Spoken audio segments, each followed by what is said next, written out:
Andrés Magnússon gjör svo vel og þér með loka ég mælendaskránni. Takk fyrir, kæri formaður og þið félagar. Mér langaði aðeins að ítreka hér eitt. Ég hef ákveðnar skoðunar á þessu, það er fullt af fólki sem hefur rosalega ákveðnar skoðunar á þessu, en ég held að kjarni málsins sé sá sem að vinur minn Ómar Ragnarsson benti á, að þetta er eitrað peð.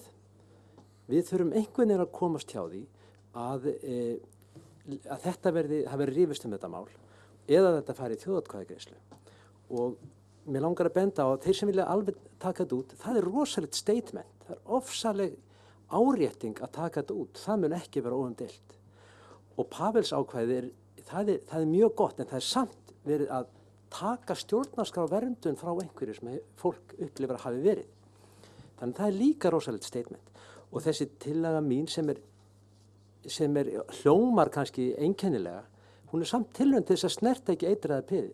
Það er bara að umorða núverandi stjórnarskrákvæði. Það er raunverulega bara að flytja til þarna neðstu setninguna efst og þá getum við sagt, við höfum ekki breytt neinu.